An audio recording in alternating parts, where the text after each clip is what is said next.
Good morning, friends. Today we are going to discuss E.Ethelbert Miller's poem Malcolm X, February 1965. Before start to discuss about that poem, there is need to discuss about or to know about the poet, the E.Ethelbert or the Eugene Ethelbert Miller. He is an African American poet, teacher, and literary activist. Here I am using the word the literary activist for that poet because he used his literary works as a medium to raise voice against the oppression of black people by the white.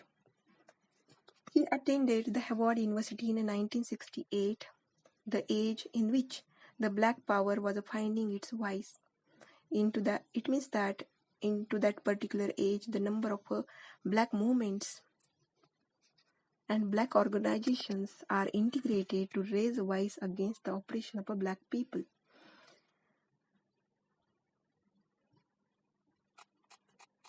Which is made by the white men on the basis of a color.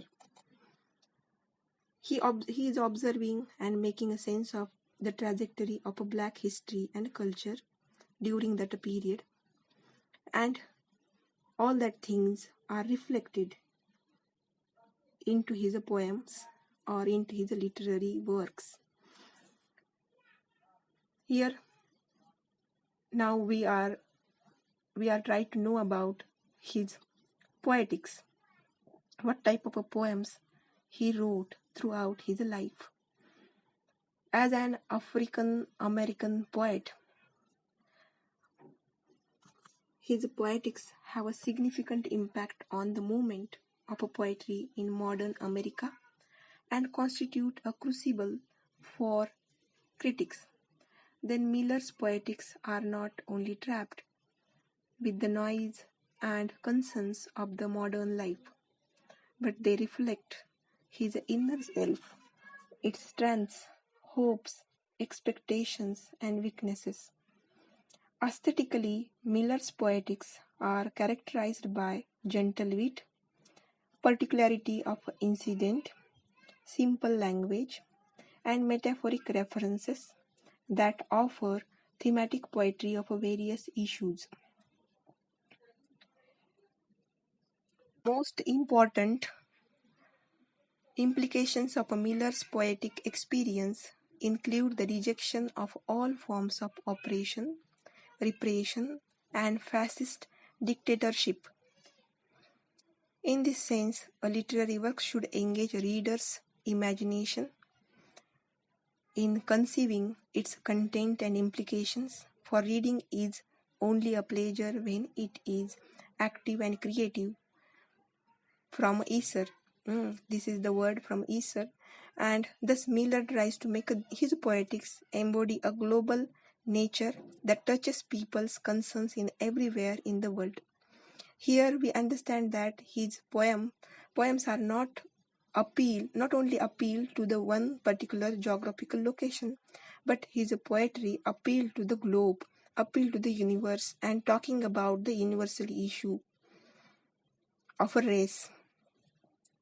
Then his poem evokes various names of mythicized people and places that are linked to the issues of liberation and struggle, such as Malcolm X in America and Oscar Romero in El Salvador, the victim of violence in Sierra Leone.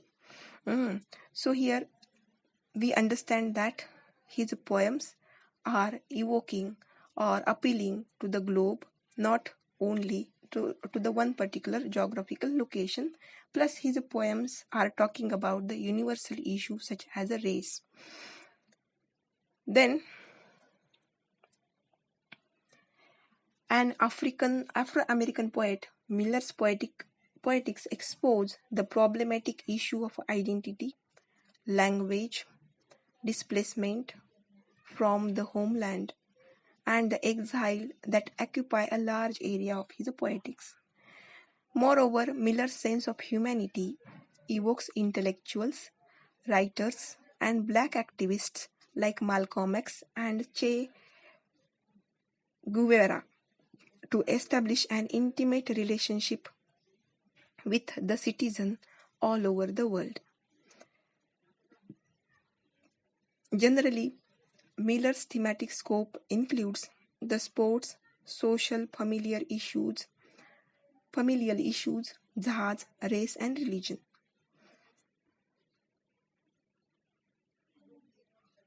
Here we understand about his art and about his literary activist. All that things are reflected into his poems. And here, while we are start to read that poem or read at least the title of that poem, at that time in our mind two questions are raised, that are why or who was Malcolm X, and why the date February 1965 is mentioned in the title of the poem. Here, the answer of the first question is that who was Malcolm X? Malcolm X was nationalist and religious leader who spent his life for a liberation, who spent his whole life for the liberation of a black people from their identity as a Negro or a black.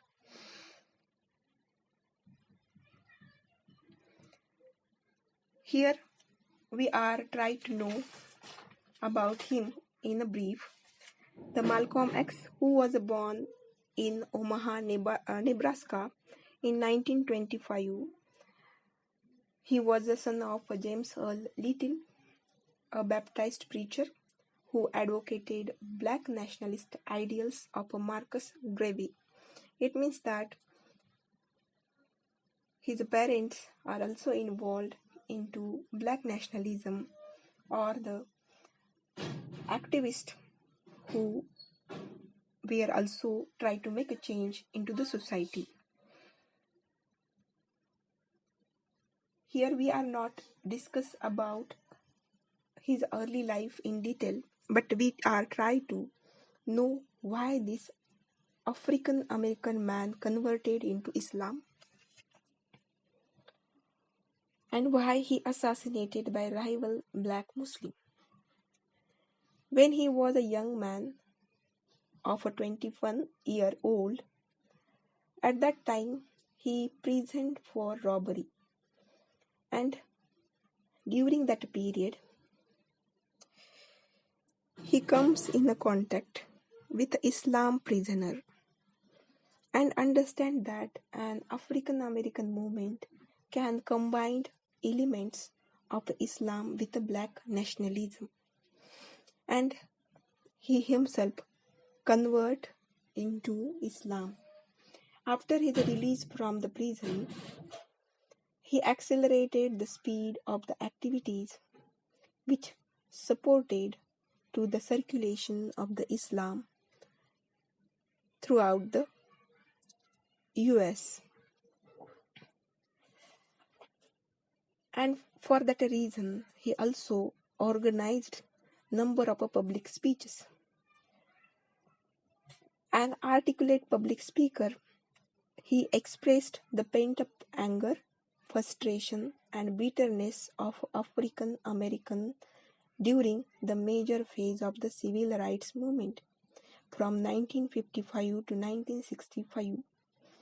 His keen intellect, incisive wit, and ardent racialism made him a formidable critic of the American society.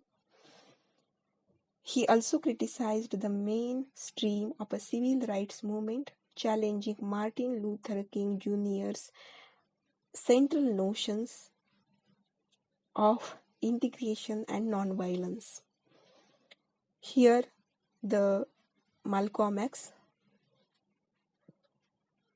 who advocate the violence to gain the freedom from their separation and the identity as a black. Here, Malcolm the using violence as a weapon against the separation. Then Malcolm urged his followers to defend themselves by any means necessary.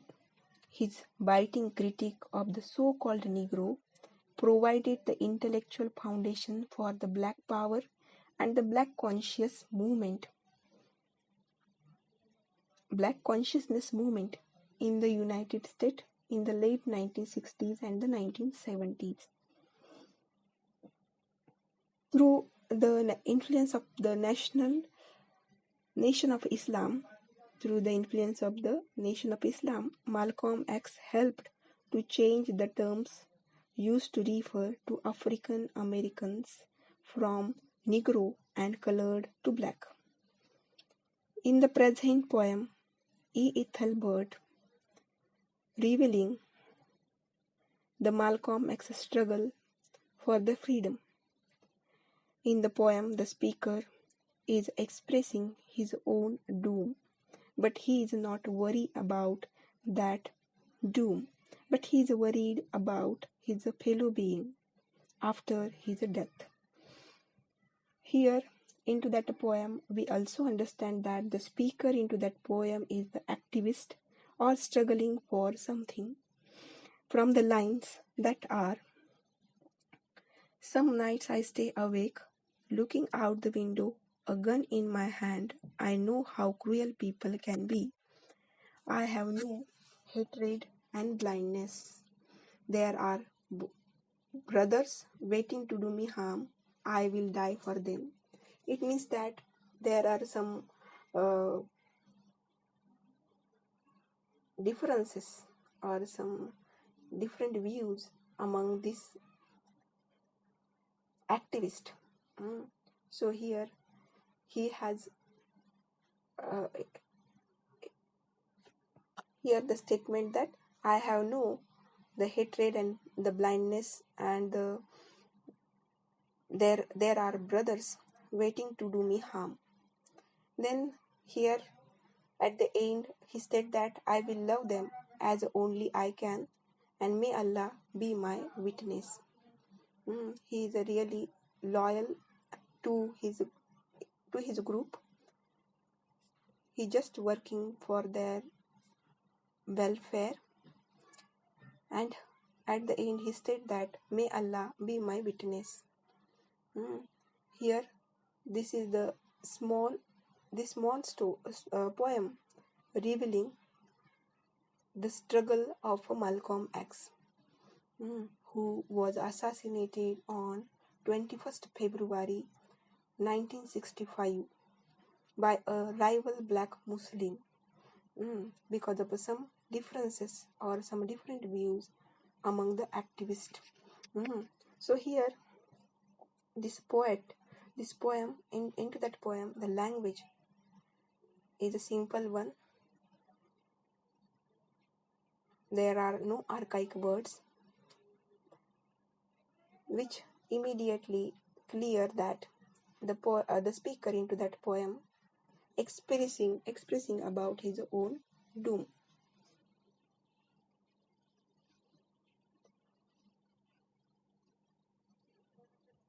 So thank you so much for listening me with patience.